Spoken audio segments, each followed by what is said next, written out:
Okay, it's time to commit. 2024 is the year for prioritizing yourself. Begin your new smile journey with Byte, and you could start seeing results in just 2 to 3 weeks.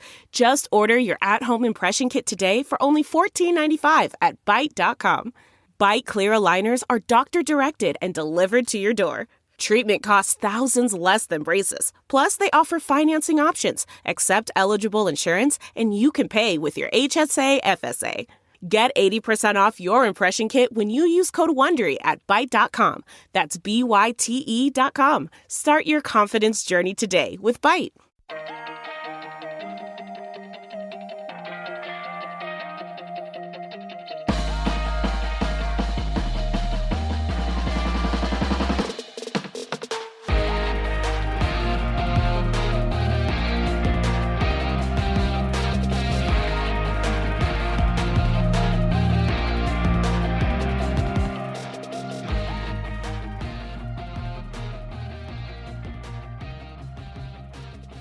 Hey guys, and welcome to Criminality, the podcast where we know that loving true crime, loving reality isn't a crime. Rebekah, how are you? I'm great. It's a both and, so that totally worked.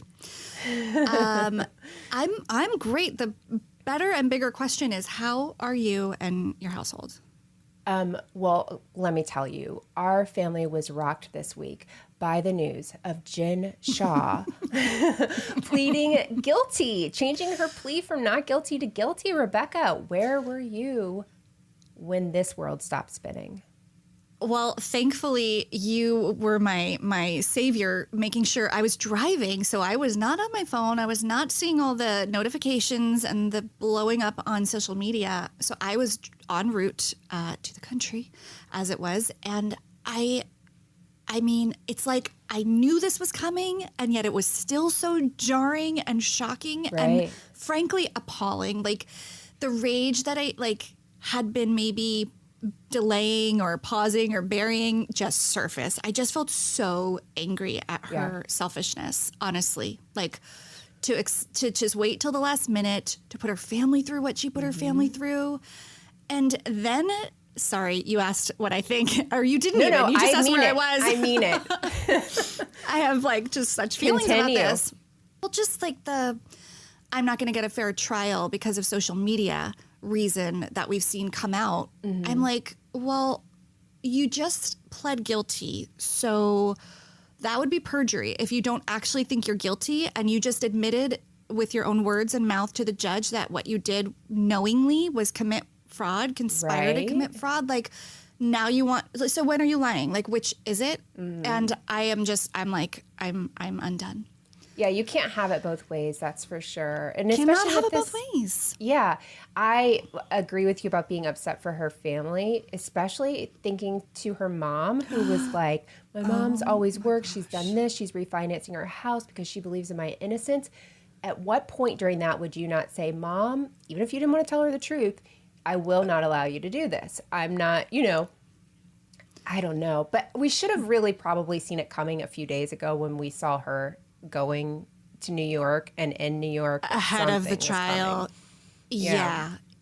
And look, my summer plans have clearly changed because there won't be a trial now. So I guess I'm going to have to watch TV like I was before instead of her trial. So I know. That's a bit of a letdown personally, but I'll recover.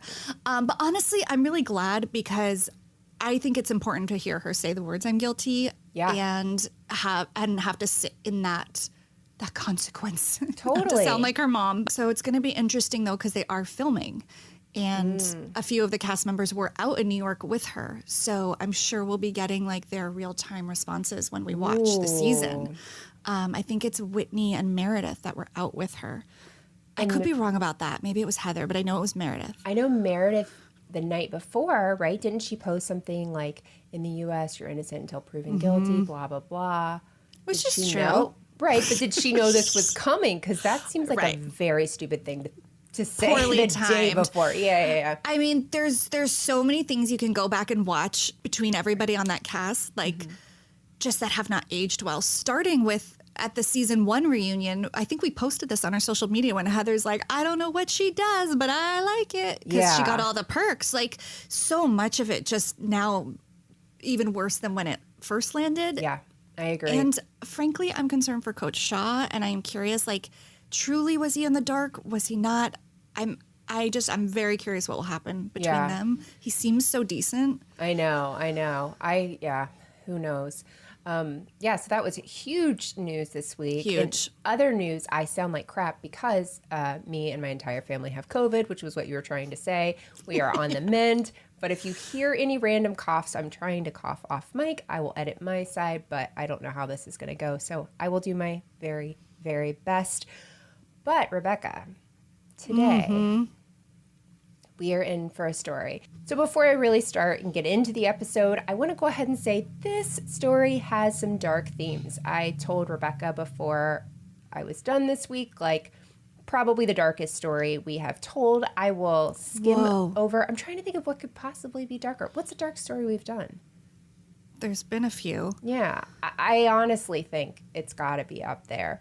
We have tried to steer clear of just utter downers. This was by accident. I forgot some of the details. You didn't know what you walked into. Okay, well, fair enough. Yeah, so just a little overview. There's talk of drug abuse, physical assault, sexual assault against minors. Obviously, that's as much as I would be saying about that, but I just want to put that out there in the beginning of the story. So, Rebekah, beauty pageants have been around in some form or fashion for hundreds of years. And some beauty pageants are pretty mundane. I've shared the story with you, Rebekah, of my grandmother entering a pageant back in like the 40s where literally the prize was a brand new bathing suit. So she wanted a brand new bathing suit, and she was a little hottie, so she went She really was. She's beautiful. Yeah. I can queen. say that because it's, my grandmother. Total queen. I don't know why I said I can say that because it's my grandmother, because I was trying to be self-deprecating, and then it sounded like I was bragging on myself. I wasn't. So while that one could win you a bathing suit, other versions of beauty pageants could lead to basically an Isuzu trooper and the hand of a comedian with a rap sheet, like the story I shared a few weeks ago on Who Wants to Marry a Multimillionaire. But have you ever wondered kind of where these pageants started? No. I think they just always were. Me either, but somehow I got to a Wikipedia page about it and started reading more. So at least here in the U.S., the first truly modern beauty pageant involved parading women before judges, and that could be pointed back to Phineas T. Barnum of Barnum and Bailey Circus back in the 1850s. Yeah. So at the time, he owned a dime museum. Do you know what a dime museum is? I wonder if it costs 10 cents to get in. Honestly, I don't know. I thought this was a New York thing. No. I assume everything I don't know is just a New York thing. Really funny. No, I kind of thought maybe it was like a rare coin collection museum, but why? I don't know. You can already tell that I'm like going so far off the deep end this early on. So this is great. So at this dime museum, it caters to people's commercial entertainment is how I read it. So if you're like, what on earth does that mean? Which obviously we both are. It's a place where things like flowers, dogs, and even children are displayed for people to judge them, which the children thing is crazy. But I started listening to a podcast called The First Child of Autism, I think is what it's called. And it's about the first man now that was diagnosed with autism years and years ago. But the history of the story, they talk about these old pageants basically where babies would be out there and basically tell their parents, should you have more kids or not, based on several factors, none of them that would matter if parents should or should not have kids. So yeah, it's called The First Child of Autism. If you just want to hear a wild story about that, that's I think their first episode. Crazy. Wow, that is, yeah. Yeah, and basically be like, hey, genetically you shouldn't have any more kids, so you need to stop having kids. Wow. Yeah. So in 1855, I can't believe I got into the 1855s for a story on Mama June, but this is where we are. So he holds this incredibly popular baby show, and based on the success of this baby pageant, really, he decides to hold a quote-unquote handsomest ladies in America contest.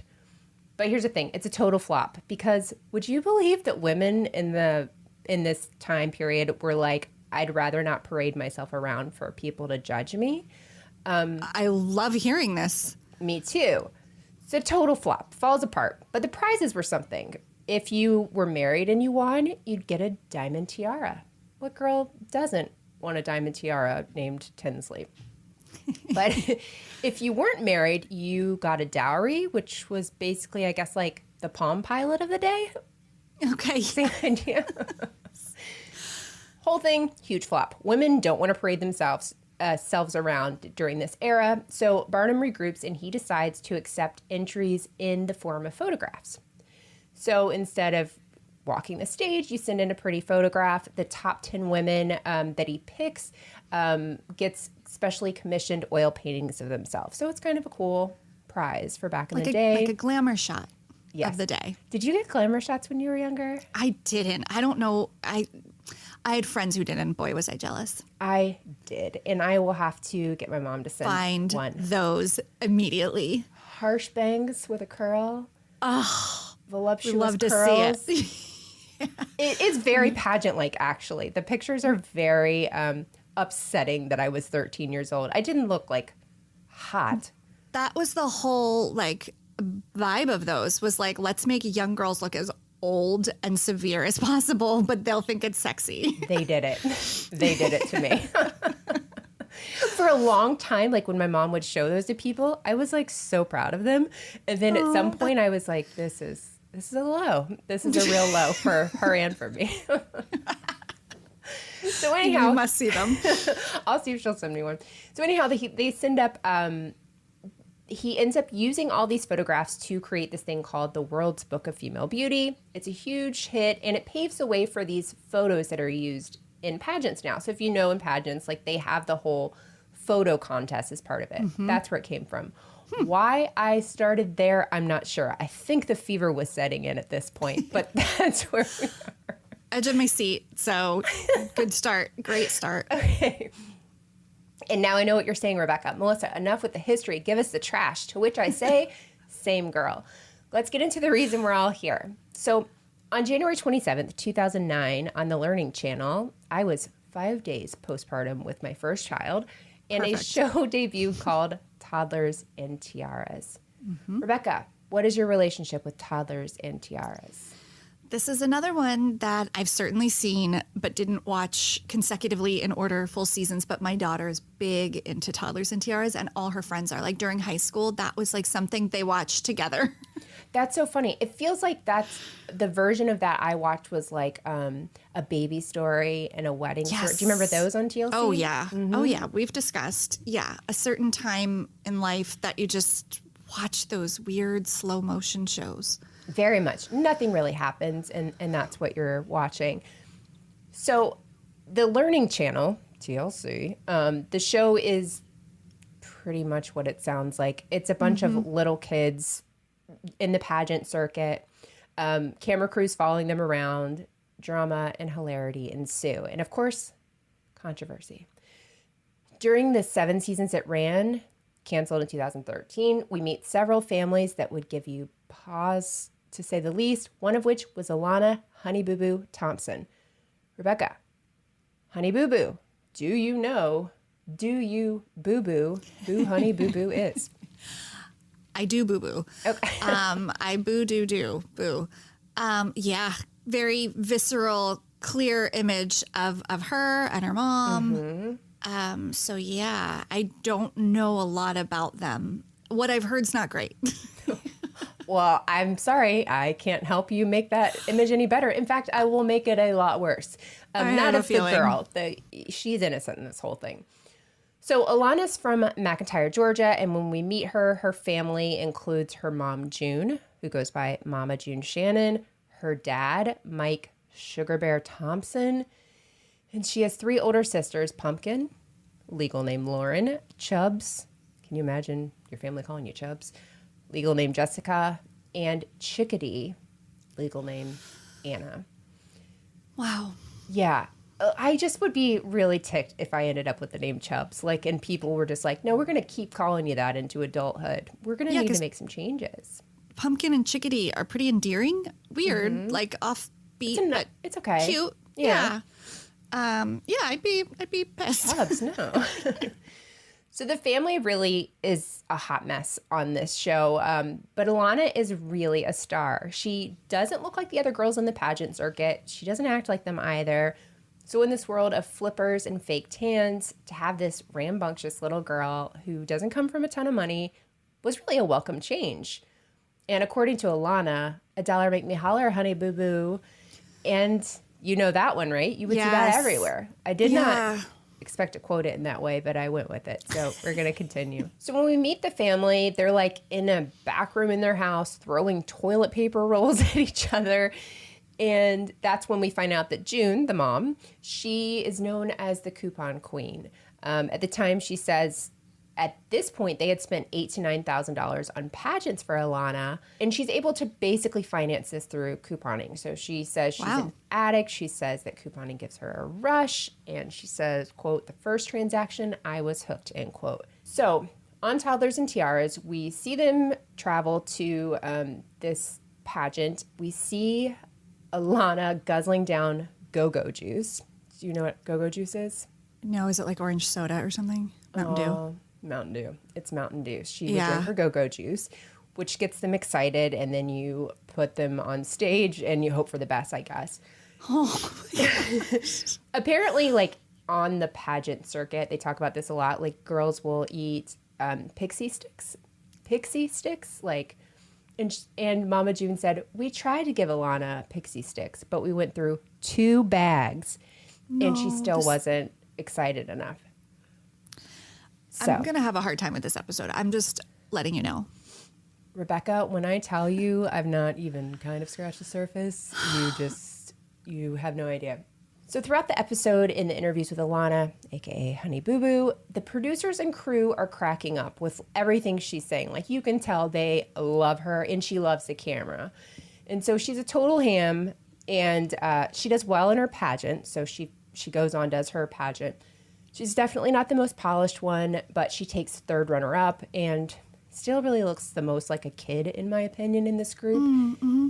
So Alana goes, they have different, what is it called? Categories. So they have different categories. I was going to say that, and I was trying not to interrupt. I'm so Please sorry. interrupt. I had the word, and I For was the like, love. I don't think it's, I'm sorry, categories. That's what I was thinking. Everything. I'm actually just going to open my mouth, and if you just want to talk the rest of the story, you can. I'm good. No. So different categories. And she has outfit of choice, and she goes as Daisy Duke for her outfit of choice, which is definitely a provocative name for something. But there are other far more controversial costumes. For instance, what about the girl that played Julia Roberts? Rebekah, I'm sending you a photo right now. Would you like to see the girl that played Julia Roberts? Yeah. Oh my gosh. I hate this so much. That would be Julia Roberts dressed up as a sex worker in Pretty Woman. Her iconic character on a 4-year-old. And I was going to say, the kid could not be kindergarten yet. No, 4 years old. This is the crime part, right? Just that a parent did that? Absolutely. And here's a little side crime story, kind of. So the costumes on the show are basically as controversial as the fake tans and the flippers they put in their mouth. In fact, there was even a custody battle due in part to these televised pageants. So on August 18th, 2016, a judge places a moratorium on pageantry for a girl named Maddie Verst, who appeared on Toddlers and Tiaras with her mother.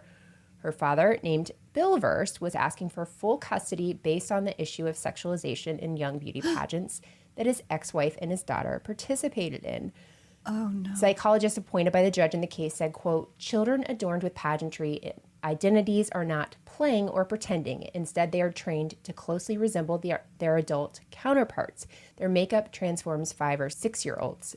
The costume that sets off this dad was this little girl wearing a busty bra and stuffed underoos in order to look like Dolly Parton. I just sent Rebekah that photo as well. Oh, God. I'm sorry. I know it's like supposed to be like fun or funny. I'm like so disturbed. It's not. It's horrible. And I'm not like saying all pageants are bad. I'm not. It's this super young kid dressing up like someone they have no idea who they are. And like enhancing parts of them that have not developed. Like, I can't. Like, she looks like a teeny tiny 44-year-old. Yeah. It's absolutely disturbing. And so this dad takes this and goes to the court to show the judge and says, this is a problem. And also this same poor girl wears a sexy police officer costume, which is also mentioned in the lawsuit. And it's literally, they call it a sexy police officer costume. Like, it's like Mean Girls when everybody dresses up, but they're much older. But this is like a 4 and 5-year-old. So a judge issues, a gag order. I'm unable to find the resolution to the trial. We're not going to post any of these pictures because I think it's absolutely horrific. But they're awful. So now that I've begun to piss you off, Rebekah, let's keep going. Back to June and Honey Boo Boo. Before Mama June was known as Mama June, she was born June Edith Shannon in August of 1979. June has her first baby, Anna, a few days after she turns 15 years old. So June's young when she has Anna, and Anna is primarily raised by June's mother. June does not have a great relationship with her mother. So June has 2 more daughters in very rapid succession, Jessica and Lauren. Lauren really still goes by a pumpkin, and you'll see her on things. And of anyone in this family, that is who I really like and root for. Lauren was told that she and Jessica, her older sister, shared the same father, a man by the name of Mark McDaniel. But June later says he's the father of Jessica, aka Chubbs, and not Lauren. He'll come up again, unfortunately, and only briefly because he's a POS. Okay. Then in 2005, after meeting on an AOL chat room, Mike, Sugar Bear Thompson, and June Shannon get together, and they have Alana. So one other note about June's childhood that I really didn't have anywhere else to put it, but it also comes up later. She suffered from cataracts from birth, which I didn't even know you could have, but she never had surgery to correct it. Oh, no. Yeah. So let's fast forward to what happens after Toddlers and Tiaras. But first, let's take a quick break to hear a word from this week's sponsors. So before the break, we discussed a little about the Shannon family history, and now we're going to get into what happened after Alana's appearance on Toddlers and Tiaras.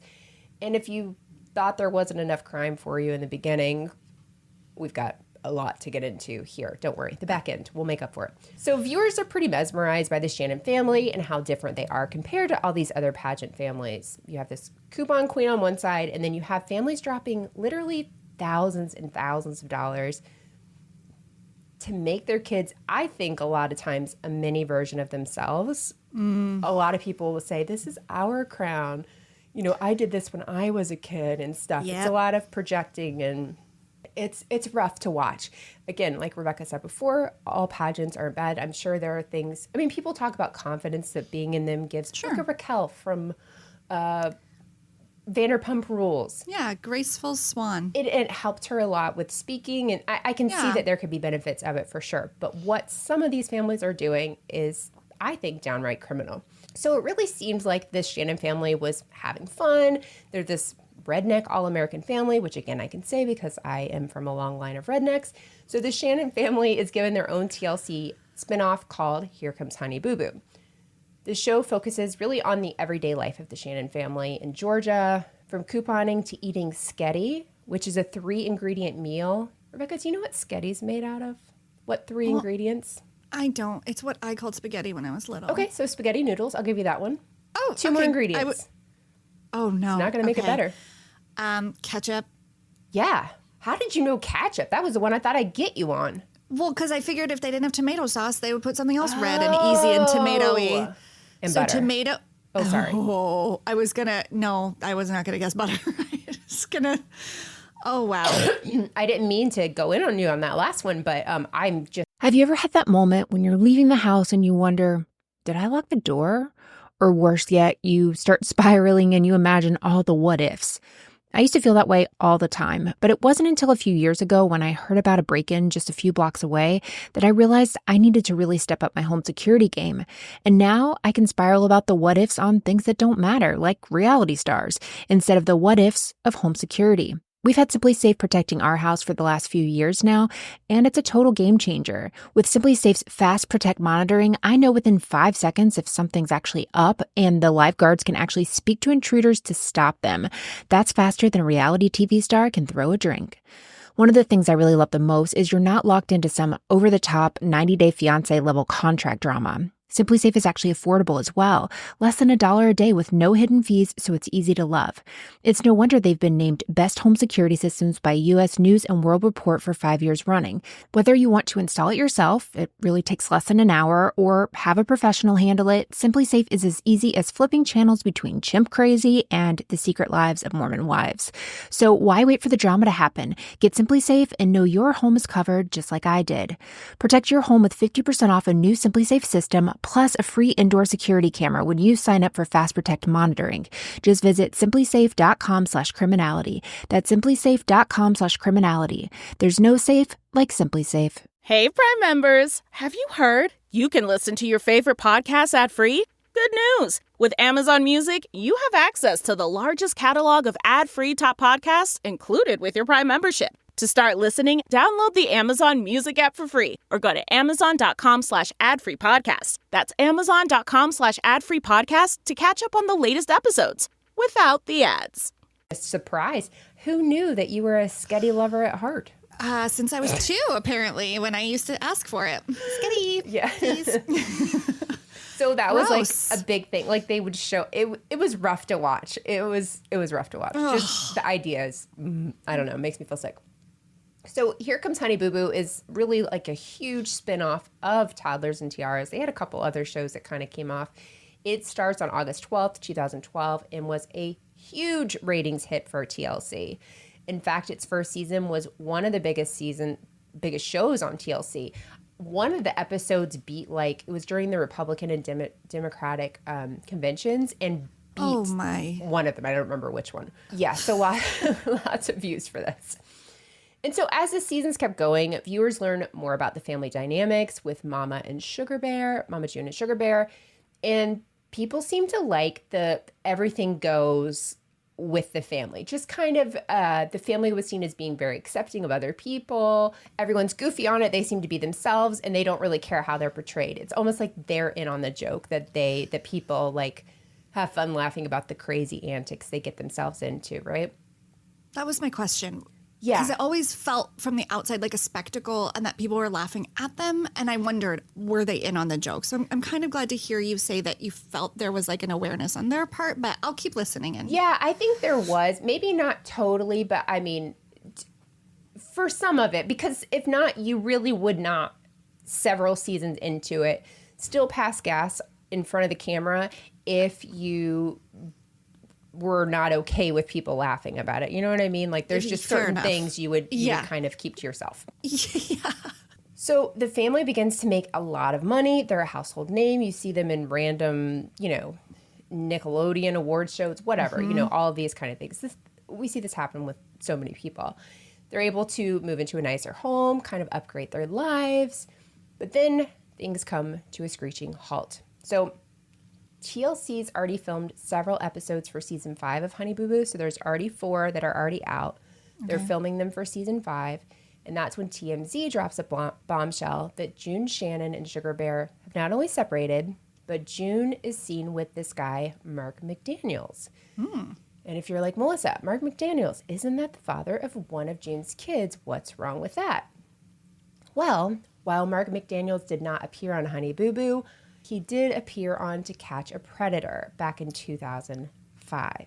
Oh, shoot. Yeah, and not just like I'm saying To Catch a Predator. He was actually on the show. I couldn't find a clip. Yeah. Oh, no. Oh. And so the things you end up going on To Catch a Predator for are the same things he had been convicted of years before. Things that June had knowledge of.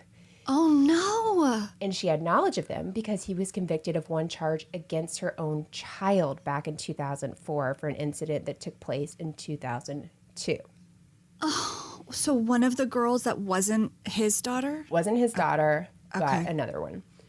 So when TLC gets word that June is hanging around this convicted sex offender with her minor children, production shuts down. TLC quickly cancels the show, which... Good. Yes. But there's got to be like a money factor kind of thing for them. So I'm very happy that they did this because, there was probably somebody at the network saying, can we spin this or whatever? But they pulled the plug, which good. Good. Yeah, absolutely.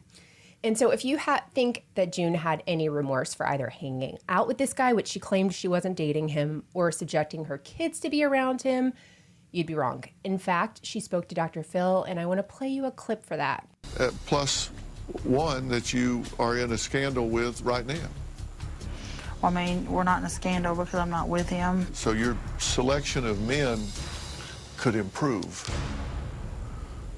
Well, I mean, Is it just slim pickings down this part of Georgia? I mean, what is it? No, I mean, like I said, I mean, David and Michael, and even when I met Mark back in 2000, he had not had an arrest record up until the incident in 2004 when he got locked up for. Well, you don't think he just started after he met you, do you? What do you mean? Well, an average child molester will have know. anywhere I don't between know. 40 and 75 victims in their life. I wasn't with him before that. I can't tell you that. Well, but what does common sense tell you is what I'm asking you. I mean, common sense tells me that you could a molester can do it again, but then I've heard child molesters can be what they call rehabilitated. She said, I would look at him in disgust. I would look at him in disgust, either spit in his face, put his feet, and say, "You leave, or I'm gonna call the cops." Because you're not supposed to be here, because you know what you did. Why be here knowing where you're not supposed to be? That's what she says she would say to him, but yet you bring him around and laugh and giggle with him. She feels betrayed. I know that. That's what she told me. Do you make that up to her? How do you fix that? The only way that I can fix that is, you know, constantly apologize to her and just to be there for her through the situation and, you know, try to move on from the situation. I mean, I know it's hard to move on because it's like she feels like she's reliving it again, but it's like, too, in some instances, you know, she's lied about certain things, too. Oh, Lord. Okay. So your face tells me that you saw the end where she said she's lied about certain things. Oh, my gosh. I'm like a little bit, like my stomach is hurting. Yeah. So sorry I brought this story to everyone. No, don't be sorry. I did not realize this stuff was. I knew some of it, but I didn't know to this degree. Well, I'm no Dr. Phil fan, I just have to say, but I appreciate that he was like speaking some frank truth into her orb because she seems very oblivious and unable to like connect some dots that seem pretty intuitive to me. Right. Like very, it does not make any sense. There's just everything about the way she handled that was wrong and how she's reacting. And you know she's had PR people say, hey, here's what you don't want to say. This is how we're going to, Yeah, and she just absolutely, there's something in her that just does not listen to anything that is good for her. I will say that. Yeah. So, if you want to be angrier though, now's your chance. In 2003, June's mom becomes the child-involved legal guardian, and June is required to pay her mom just $100 a month in child support, right? By 2009, 6 years later, she hasn't paid maybe anything at all because she owed $4,100. So we're thinking minimum, that would be 41 weeks, 3.5 years. And the legal documents said that she was behind, quote, due to willful and continuous refusal to comply. So basically, she just didn't want to do it. Right, because we assume she has some money. Yeah, but even before then, like, obviously they base it on your income and stuff, and she's only being asked to pay $100 for your child, which you would think if they live in your home, they're going to cost you at least $100 a month, so you're kind of getting off easy on that one. Oh, my gosh. So the charges against June are dropped 3 months later, probably due to her paying them, paying it back. So TLC's canceled the show. The older child and June no longer have a relationship that this took place with. In 2014, Anna, who is now an adult, claims her mom has cleared out her savings account of the $30,000 in her trust. Oh, no. So, Rebekah, while the kids are filming Honey Boo Boo, the money they earn goes in a trust. There's 2 names on it. One of them is June. She's the primary name. Anna is the secondary name. Since June's name was on there, she was able to remove the money. I guess maybe after she was 18, she took the money out, She asked June to give it back to her. June claims that she sent Anna a cashier's check. I have no idea if that actually happened, but she said. So it wasn't like, I never took that money. It was, I'll send you a cashier's check. What? You took $30,000 from this child who you've absolutely done nothing right by in her entire life. Destroyed. Yeah. Absolutely. And called a liar to Dr. Phil. I mean, who cares that it was to Dr. Phil, but... Well, to the world. To the world. By way of Dr. Phil. Yeah. Yeah, Dr. Phil not being the I main part of that story. The audience. Yeah, the platform. I was flabbergasted it was Dr. Phil. Rebekah, are you angry enough? I mean, I feel comfortable Let's with continue. where I am. Okay. In August 2014, WeTV's like, hey, we need a new show, and why not give a not hero a hero arc? And so that's when Mama June from Not to Hot debuts. So June Shannon, yes. do you know this one? Yes. She's always talked about her weight, being overweight, and says at one point she weighed 460 pounds. By the end of season 1 on this show, she's down to 160 pounds. I don't think she fully lost 300 pounds, but at her highest rate, she was 460. So according to the talking heads on the show, June is saying, you know, I lost Sugar Bear and now he has a fiance and I want to feel good about myself. It was very much like that mentality that she was losing weight, whatever. It was because WeTV was giving her money to do it. Sure. That's why. But after changing her diet, working with a trainer multiple times a week, having gastric sleeve surgery, tummy tuck, and dental work, she debuts this new size 4 body. So this new show that is on WeTV features family members like Alana, as well as her daughter Pumpkin, Lauren. And Pumpkin gets married on the show, and she and her husband Josh have a baby girl together. This show follows their family as the family grows. The oldest daughter, Anna, isn't on any of these episodes, and Jessica comes on later in seasons. So, Rebekah, the promos for this new show were truly some of the most unhealthy conversations I have ever heard around diet and exercise.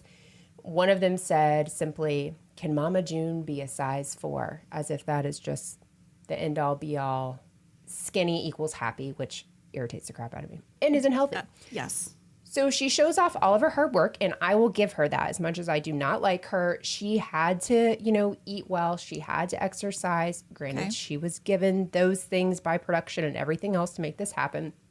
But she did have to work, so that's as many compliments as you'll get out of me. And she debuts this look at her ex-husband, they weren't even legally married, ex-whatever, Mike Thompson's wedding to this new lady. I didn't bother to even write her name because I thought she was kind of awful too. But Rebekah, I want you and our listeners to feel this whole WeTV edit. Here's a very not dramatized, I've done no doctoring to this clip whatsoever from the wedding. And this is when June walks into a wedding. Oh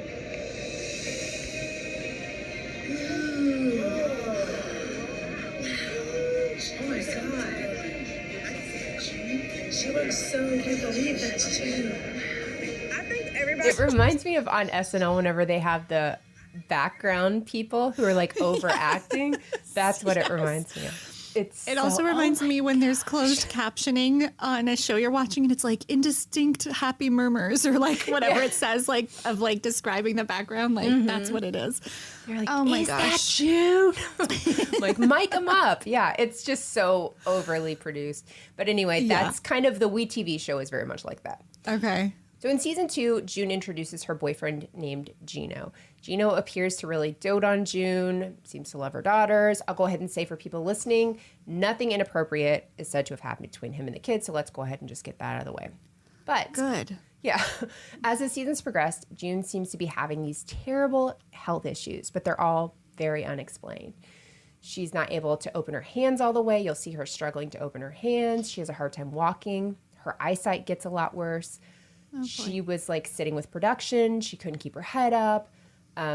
Also having more problems with her eyes. Like I said, she eventually goes totally blind in her right eye and has terrible vision in her left, which leads her to be almost completely dependent on this boyfriend, Gino. Sure. So in the 3rd season, it's pretty obvious something's wrong, but production's not saying what it is. The family's not saying what it is, but they know what's really going on. Okay. The beginning of the season starts with Alana being on Dancing with the Stars Kid Edition, which I didn't even know existed. Wow. But she was on there. Yeah. But by the end of the season, the family stages an intervention for June. So Elena tells her mom in this intervention, I'm moving in with my sister, Lauren Pumpkin, because I don't feel safe at your house. Oh, my gosh. And they're begging her to go to rehab. They know that she has a drug issue. So during this, it's revealed that she had sold her home that they had all lived in for a loss of $100,000. She'd later say she was spending over $900,000 a year on crack and other drugs, and at one point had a $2,500 a day meth habit. Oh my gosh. Yeah, just all That of is their money. severe. Oh my gosh. And it's so sad because they really came from not really having very much to being comfortable. They weren't, they weren't the Kardashians or anything, to this taking it all away again. That is an expensive drug habit. Sorry, meth people No. usually turn to because it's cheaper. Like, that's a lot of meth. Well, I think it started with crack and then moved to meth whenever they're literally selling off everything. And so it's revealed in this conversation, though, this isn't the first time June struggled with addiction, but it's the first time while her kids were older is what they kind of said. Okay. So they hold this intervention. June goes to rehab in North Carolina for 12 hours, checks herself out. 2 days later, we all find out what's going on. So we have no idea there's any sort of addiction. But the way the public found out was on March 13th, 2019. Both Gino Doak and June Shannon are arrested for possession of a controlled substance and drug paraphernalia charges in Alabama. Gino is also charged with third-degree domestic violence. Jeez. According to records, he threatened to kill June, and she later asked for those charges to be dropped, and they were. Wow. Yeah. But the trouble doesn't end there. So June and Gino are spiraling. June's pawning, rings on Facebook, selling shoes online. She even sells the title to her daughter Jessica's car. And so it's taken from her because she doesn't even have the title to it anymore. And that's when we see her come back into the family, when she comes in and says, Mom sold the title to my car. I no longer have a car, and moves in with her sister Pumpkin. So we're talking like a 22-year-old now has her 15-year-old sister. Oh, I think she was 13 at the time. 13-year-old sister living with her. Her other sister, she's married. She has a baby. And her mom is in the throes of addiction, and she's responsible for all of this. How are they faring so well and seem to be so level-headed and like making better decisions in their? I don't know. It's it's a miracle, I would say. And I do think one thing I don't have in my notes or anything, but kind of happens in the show is June has a sister.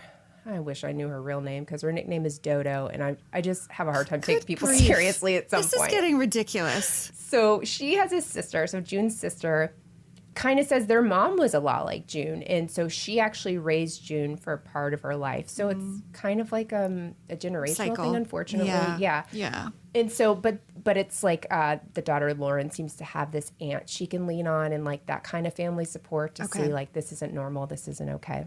So eventually the family sit back down with June, and the WeTV cameras stage another intervention. And at some point, the show goes from being Mama June from not to hot to Mama June Road to Redemption, which P.S. hasn't found that road yet. Still traveling. This time she goes to rehab with Gino in Florida. And to this day, she professes to be clean and sober, which is wonderful news. Yeah. And this is about two and a half years ago. But of course, the damage doesn't really go away that easy. While June eventually got 100 hours of community service, Gino gets jail time, and the two eventually break up. But my real issue is watching the show, which I've watched all of these episodes. I don't even know why. Like I don't like her, but I like at this point I'm pulling for her kids.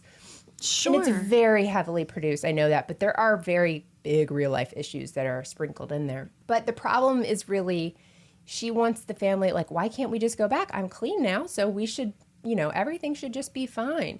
And now this daughter who grew up on TV, who, was her mom's best friend, is now a teenager and is like, I don't want to deal with this. And she doesn't want to stay with this man who she felt had caused part of this, the Gino guy. Yeah, of course. So I'm almost done. So in the last season, this latest season, Alana's living with Lauren. She ends up going to LA, though, to compete on The Masked Singer with June. So June is sober. The Masked Singer wants both of them. Why we're still allowing The Masked Singer to terrorize this country, I will never know. I don't understand. We have enough other problems. Why do we keep doing this? So they compete together as the beach ball, which I guess. And there's my notes about how much I hate The Masked Singer. So anyway, she's treating this trip because Alana was like, I want to do it by myself. I don't want to do it with her, but obviously it's a good opportunity for her. So she ends up saying, fine, I'll do it with my mom. So June treats this trip like, this is such a great time for us to reconnect and, we'll hang out. And like, okay, that's great. You're taking this opportunity. Wonderful. Well, before this trip, June no longer has custody of Alana. It's temporary custody that Lauren has. Okay. Mike, her dad, has even signed over temporary custody, saying that it would be a better place for her to live with her sister. So I think I kind of talked about that, but I didn't say specifically that she has temporary custody. So at this point, June's like, I just want her back, blah, blah, blah. They go on this trip to LA, do The Masked Singer, get kicked off the first week. And then they are going home, and June says to Alana, who's a teenager, I think 16, 17, I'm going to put you in this Uber. I actually have to go. A friend in rehab needs help. They're struggling, so I need to go be with them. Puts her in an Uber, sends her on her way. To the airport to get home or to the hotel? Like, I know they're not in their home city. No, you don't have to know that. I don't remember. As a parent in the city whose kids do take Ubers, I'm like, okay, sure. It's not like there's a way to do that safely, but like they're not in their own city. Like that, it's different. Thank you for saying that, because I should clarify. She's like 16. They flew, maybe it was into Atlanta, and then she had to take an Uber like 2 hours by herself and had no idea she was going to until she got there. So of course, like, yeah, it was a change of plan. Much different going through your own city and stuff, but being like, my mom's going to ride with me, to my mom is sending me with a person I don't know, didn't know I was going with them. And she's oh my gosh, of course, rescuing someone. Right. Someone more important at this moment than me getting home safely with her. Yeah. No, Funny that's how you would interpret that. Because producers ask her, is it more important for you to help people in addiction, or is it more important to help your kids? And she says, my kids are fine. These people need her. Oh, June. I know. I know. And, oh, by the way, who is it that needs her on this trip? How about this new man, a guy named Justin Stroud, who she's now married to. She met him on, would you like to guess where? Tinder. No, TikTok. This might be the first marriage from TikTok. I don't know. So I don't know if he's a decent guy. I did not actually look into his records. They got married, and I just found out today the girls found out that their mom got married because something came in the post office box, like a receipt for a marriage license, and she claimed they weren't married, and then she was like, well, yeah, no, we are married. So they were married for about a month before the kids knew. Yeah, so they're, of course, worried the guy's going to take her money, because that's what guys have done in the past. And she's totally dependent on him because she barely has any sight at this point. So she needs someone to help her. So that brings us to present day. Before I sign off this super sad episode, there's some good news. Alana is now in the custody of her sister, Lauren, full-time. Okay. That is her. She is her legal guardian, and her husband, Josh. They have permanent custody, and Alana is happy to be living with her. As for June, she has to pay child support to take care of this daughter. And do you want to guess how much she has to pay? Well, I hope it's more than $100 a month. It is. $1,500 a month? $800 a month. But get this, the judge is basing that off of her income, which is currently gross income.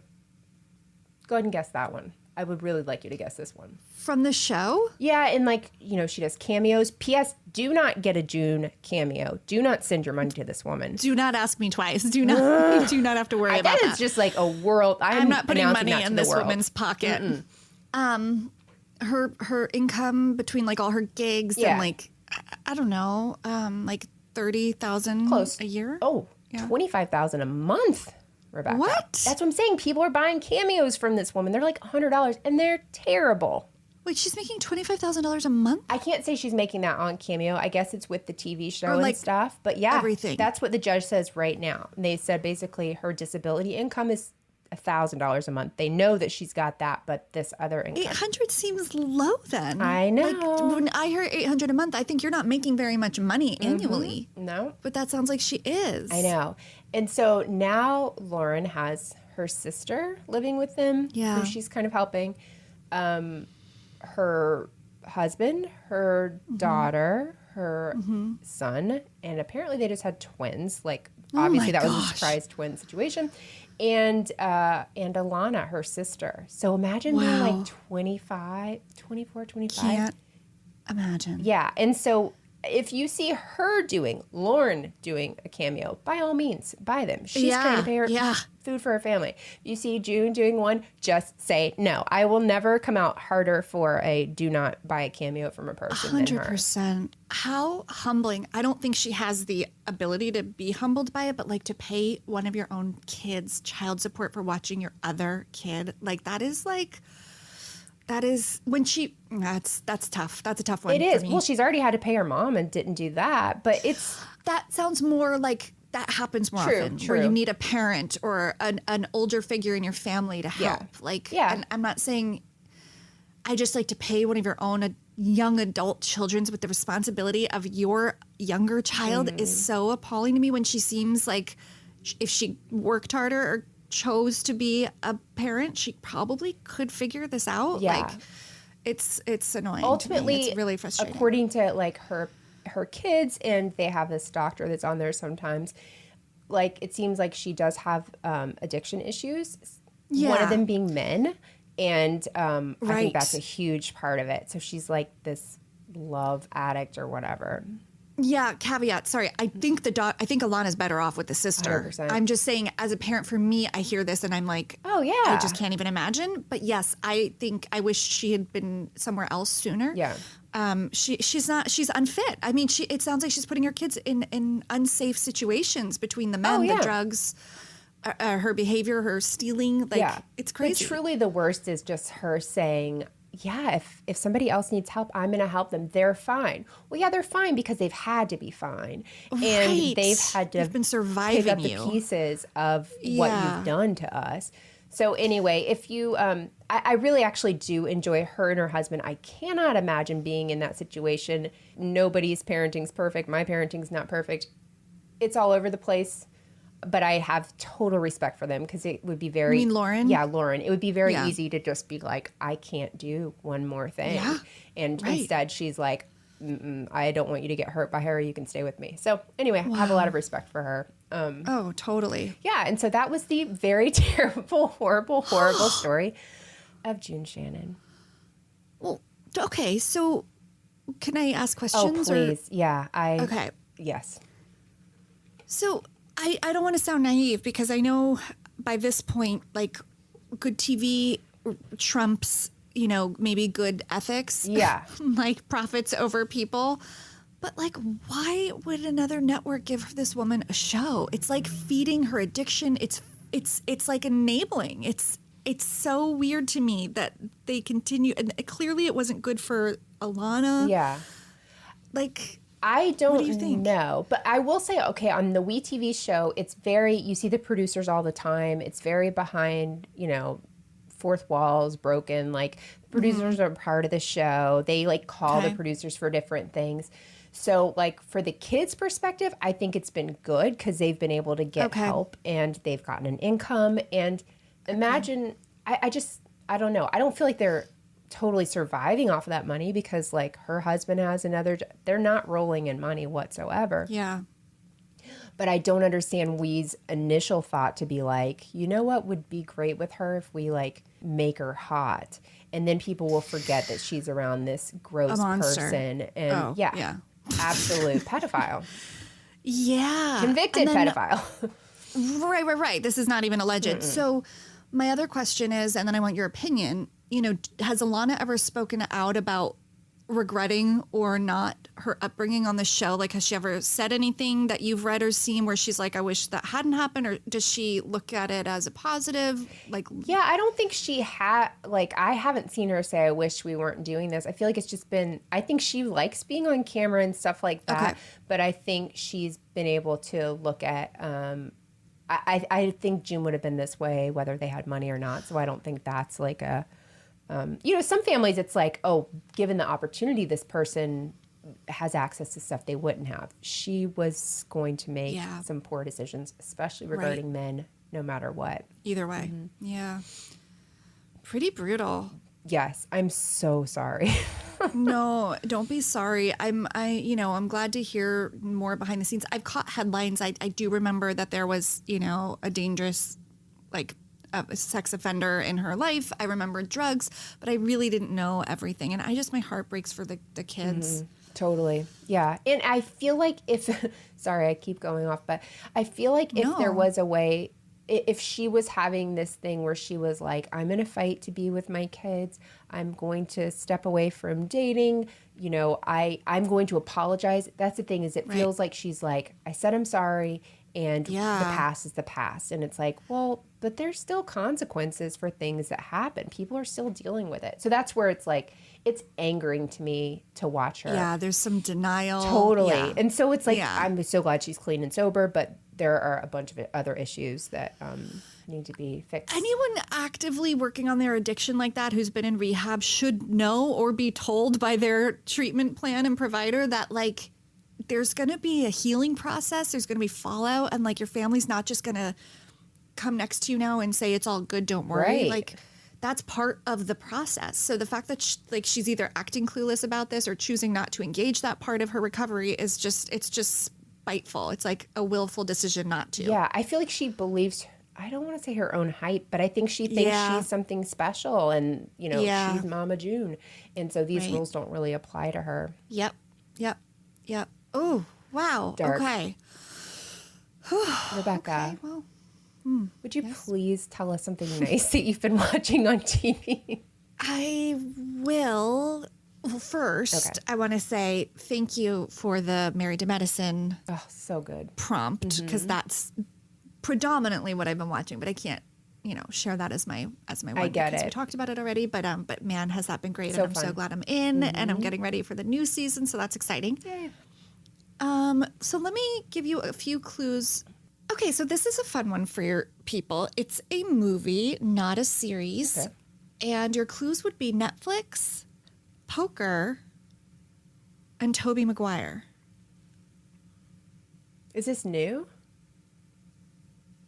It's actually not. It's from 2017. Ooh, okay. To me, that's new. I do not know.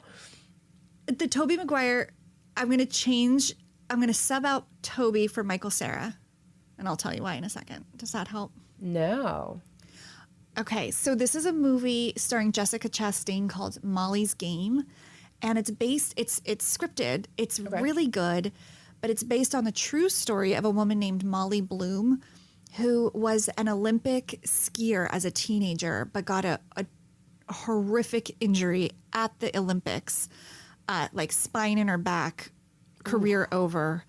And she was kind of flailing. She's 17, like her whole life had been to train for that moment. Her dad was her coach, and he was super intense and kind of messed up. So she moves to LA to like catch her breath, figure out what's next. And she gets in a job as an assistant, and the guy wants her to also like help him run these underground semi-illegal poker games with very high profile like celebrities, businessmen, etc. So she takes to it. She's super smart, and she starts running her own game. And so it's called Molly's Game, again, based on a true story and the trouble that she eventually gets into, but she becomes like a millionaire. And so Michael Cera plays who would be Tobey Maguire, because he was one of the named high-profile players in the real game, because she ends up writing a tell-all memoir that is apparently super juicy because she names names. She needed to make some money because she was in big trouble and needed to pay a lawyer. So she wrote a book and named names and got in a lot of trouble for it. Yes. And the movie is the slightly dramatized but based on a real story. And it's fun, and it's kind of fun because they don't name everybody, but you kind of can like connect dots and see who's who. And she ends up moving from LA to New York and starting a game out here in New York, and it involves some mafia, and it's just it's my daughter and I watched it, and it's really good. It's a little too long. It just felt like in the middle it started to drag, but I really liked the style. Aaron Sorkin directed it. Or maybe wrote it, or maybe both. I'm not sure. So it's got that kind of pace where it's like quippy and fast, but then in the middle, I just think they needed to shave off like 20 minutes. But really good and fun, and like a departure from what I'd been watching. Yeah, I haven't even heard of that, so I want to check that out. That sounds really good. I don't know how to play any card games or poker, especially, but I'm very fascinated by poker and like counting card type stories. Like I loved Boiler Room, and I love like heisty casino movies, even though I don't understand anything about any of the games. No idea. I forget a game as soon as I play it. So card game, board game, exactly. anything. I've been taught, but yes, that's kind of my role in the family. One more time on the rules. Can we go over the rules? Yeah. The kids are like, we play this all the time. I'm like, just a refresher for anyone that's for not a friend. me. Yeah. Yeah. Totally. Okay. How about you? I want to check that out. So I finished Married to Medicine. That was a lot. That was like, no joke, almost 3 weeks of my life. During COVID, I finally finished it. There's a lot of episodes and seasons. Yes. And that's the thing is like, not only is there 7 seasons, there's like 18 episodes in each, plus reunions. Yeah. It was. Plus reunions. I gave up my life for Married to Medicine the past month. It's a worthy cause. Also, it's like you're practically a doctor. Yeah. Exactly. Okay, so my clues that I am coming up with on a whim. This is the only not dark thing I watched, so I wanted to share this. Rebekah, I want to release you from the guilt of not getting this one right. And I don't say that in any mean way, but there's no way you would have heard of this. If you do, I'll give you $1 billion. Because it's just so... I love this. Okay, I'll Obscure. give you $3. Yeah, it's so obscure, and it just got put on, and it's like just... Okay, let me go. Okay. Peacock. Okay. Ultimate Girls Trip. Tim Baltz. Okay. Psychiatry. Don't know. It's called Shrink. It's a comedian I really, really love. Tim Baltz. He's like an improvisational whatever. He's on like podcasts that I love. Comedy Bang Bang is one of my favorite podcasts. He's on there a lot. Oh, yeah. I've heard of it. Yeah. So he wrote and created this show, and it's this guy who graduates from college, has a lot of debt, goes to do a residency. So he's trying to be a doctor of some kind, but it doesn't go into that exactly. Goes into residency. The place he's supposed to go closes down their program. He can't do it, but he has to get the 1,900 clinical hours or something. So he ends up seeing patients in his garage, his parents' garage.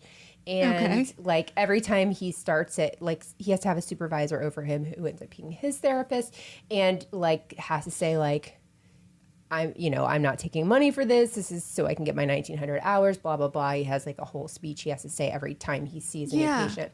But it's really fun. It's very quirky. The people, it's just different people coming to see him. It's all people that aren't paying him, so they really don't have anything to lose. It's just different. If you're looking for something different that you're not like, it won't offend me if you don't like it, but I really enjoy it. And apparently, I like the sound of it. Yeah, it's fun. It's pretty funny. I'm not selling it very good, but it's because I am not too far into it, but I like it. If you like Comedy Bang Bang, first of all, tell me, because it's my favorite podcast and I'm obsessed with it. And if you do, Tim Baltz is a name that you'll know from that show. He's on The Righteous Gemstones as well, and he's done some other stuff. But anyway, that's what I'm watching. That's a fun Lots suggestion. of dark stuff. So many dark things. I don't mind that. Did you see The Girl in the Picture? No, we thought about maybe watching that, and we ended up on Molly's Game. Did you watch that? Yeah, that one is messed up. And right off the bat, you know it because it's the same person that did Abducted in Plain Sight. So the Sky Borgman, I know. You know what we did? We actually listened to the companion podcast to it, which they say you can listen to independently of the doc. Okay. They said they're creating it in such a way that you could do one or the other or both. And I actually couldn't get into it. Yeah, but maybe the doc is better, different. It is. I can't say it's better, but it's watchable. Yeah, but don't listen to this and then watch that. I'll tell you that much. This week's episode. Yeah, I'm gonna cleanse the palate a little bit first. Fair enough. Rebekah, cool. do you have any clues? Please, I hand you over this torch so ecstatically and with great gusto. I want to be done. I know you do, for a lot of reasons, I'm sure, not the least of which is you weren't 100% when you walked into such, crazy darkness. So well done, though. I mean, I learned a lot. And yeah, we'll switch gears, but I can't say it's going to be a breezy one. Sorry, I didn't know. And I've had this one on the docket of my brain for a while. So there's a little through line here. So here's your clues. Okay. TLC, arson, music. Wow, and it's not Paul, because I did that one. Yikes. No idea. I'm excited. Yeah, so I think I am too. We'll report back. Yeah, we'll see. But yeah, that was an episode. Done. That was a story. Honey Boo Boo, long may she reign. We wish good things for her and her sisters. And you did good. Go rest that voice. Thank you, everybody, for listening. Yeah. We're excited to be back in 2 weeks with a new episode. Until then, you can catch us on TikTok. Melissa is leading us into new TikTok territory, getting us, guys, double-digit likes, okay? So we're just saying. Yeah. I think our handle there is... Oh, gosh. At Criminality Podcast TikTok. So I did want to give a little thank you to some listeners who messaged after the last episode. I got a few messages, more than one, about trademark infringement and how that all works. And they were really nice. So I'm always open to people telling me where I got things not entirely wrong, but just missed some information. But one of the listeners specifically said that cheater brand is a term in the spirits industry. So Bethany did not create it. It's very well known in that market. So she probably knows it from being in that industry. But the woman that wrote, actually, I'll name her because I see her comment here. It's Valerie Lake. She said, cheater brand is a term in the spirits industry. It's when a low-end spirit product mimics a successful high-end spirit and hopes to gain sales because it's a lower price. It's not as commonly used now as it was 15 years ago, but it definitely existed. So that's probably why I didn't see it a lot except attached to Bethany because people don't use it as much. But I thought that was good to know. Yeah, for sure. And a few other people messaged about logo trademark infringement, and I learned some more additional things.